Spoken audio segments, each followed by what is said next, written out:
مشکات شریف کی ایک حدیث پاک ہے، رسول اکرم صلی اللہ تعالیٰ علیہ وسلم نے ارشاد فرمایا،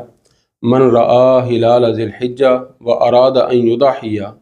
فلا یأخذ من شعرہ ولا من اظفارہ، کہ جو شخص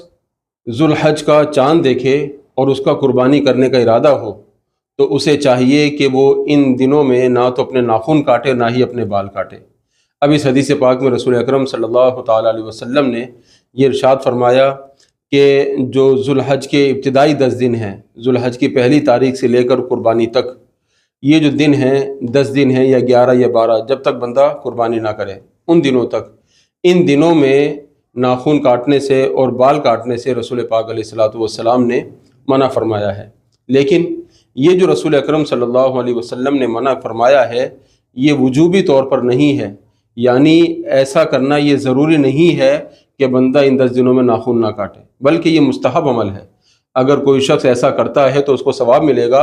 اگر کوئی شخص ایسا نہیں کرتا تو اس پر کوئی گناہ بھی نہیں ہے اس حوالے سے۔ البتہ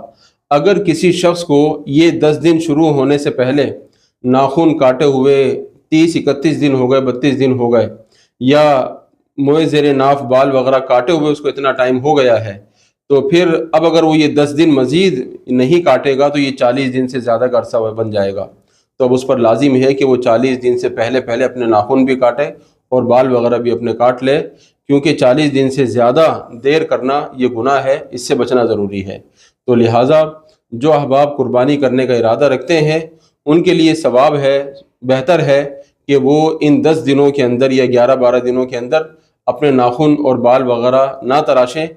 لیکن اگر کسی نے تراش لیے تو یہ کوئی گناہ کی بات نہیں ہے۔ بہت سے لوگ اس کو لازم سمجھتے ہیں کہ جناب اب 10 دن تک ہم نے ناخن نہیں کاٹنے ہیں، بال نہیں کاٹنے ہیں، یہ کوئی لازم نہیں ہے، مستحب اور بہتر عمل ہے۔ جو ایسا کرے گا اس کو ثواب ملے گا، جو ایسا نہیں کرے گا اس پر کسی قسم کا کوئی گناہ بھی نہیں ہے۔